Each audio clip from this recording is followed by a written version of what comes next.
Pauses, we think of pauses or pausing, like not playing, as a thing, right? We have melody, we have notes, and then we have something that is not melody. When we stop playing, when we have those breaks in between our notes, and we think of them as pauses, but they're really not.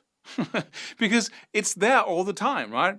The prerequisite of sound is that there is something called not sound. And that is kind of the foundation of it all. So everything is playing in silence. Right? The silence is right back there. It's the whole thing, right? It's the canvas, right? You have, when you're painting, you have a white canvas, which is no color, right? And then we put colors on it. But the white canvas is just, it's what makes it all possible. And the same thing goes for silence, that it is the canvas. And if you don't allow people to see the canvas or see through it, by taking breaks, by using the whole essence of music, which is really what it is, then they won't see the things as clearly. And there's a cool analogy. I once knew a guy who was just crazy about stuff. So his whole house was just plastered in stuff. You couldn't even see the walls. There were pictures everywhere. And when I see that, I feel that urge to just have space in between things, right?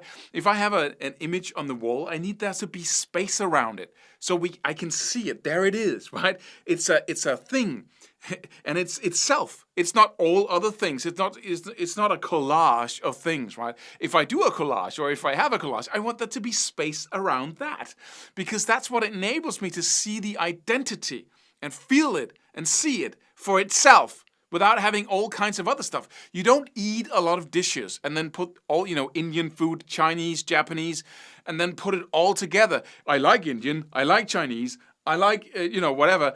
And then I just shove it all together, because then I get it's 3 times as good, right? No, it's not. Because you need the identity. You need to sense the identity of each individual flavor. And if you cram it together, you lose that. And it's the same thing with playing. That without the breaks, you don't get to experience each sentence you do, right? If I talk constantly without taking any breaks, you're going to overload, because your brain needs those little breaks to kind of digest what I'm saying, right?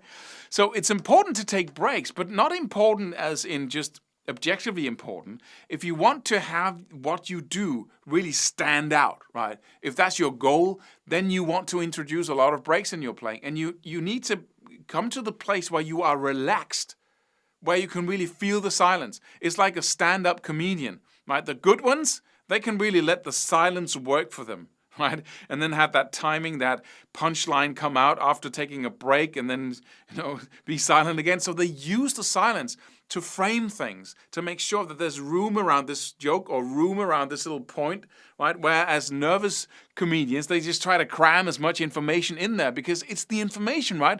But the silence is the canvas, is what makes things stand out. And that's what you can try. You can not try, but you can practice using that by starting with slow tracks. And then when you do your conversation, and if you don't know what I'm talking about, then watch the previous video about how to practice improvisation. When you do your... Now I even have breaks here, right? In between the chords. And you can feel how that makes them stand out.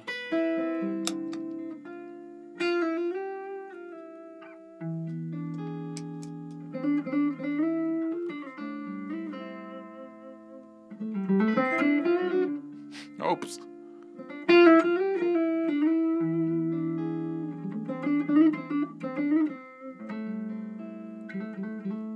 You see how that works? Of course you do. And it's statements all the time. It's sentences. It's like when you talk, it's little bundles of meaning. And they need to stand there, and you need to digest them, and then you can digest another one that is connected to the first one.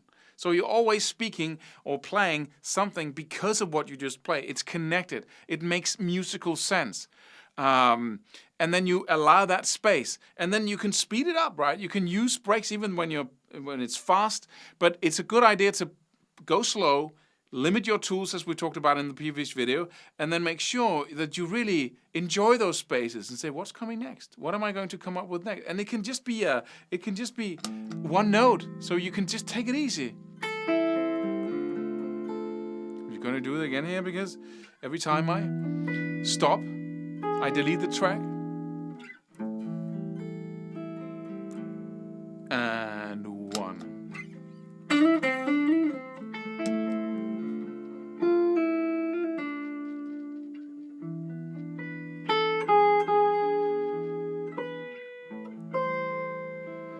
And if you have your chord tones of the chord in the background, the arpeggios, in order, it's really easy to play something that makes sense, and just rely on the pauses to make it interesting, actually, and to practice that specifically. Here we go with the A minor. Chord notes. Scale note. And chord note again.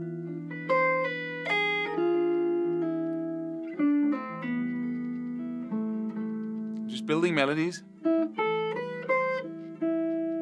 Arpeggio notes mostly. Arpeggio notes again.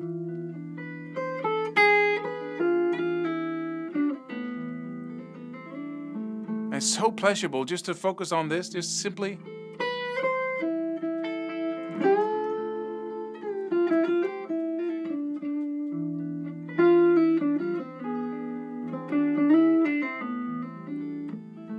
You know, and being able to tie those little lines together, waiting every time, then creating a new one. It's quite amazing. It's really fun. And in the beginning, of course, you play a lot of stuff that isn't really, doesn't sound good. But then as you become better, just by playing over 3 chords all the time, you get to know the right notes. And suddenly you can start creating those little melodies and having a conversation with yourself like this, using the blank spaces in between and making sure that each statement you make kind of stands in the frame with spaces around it.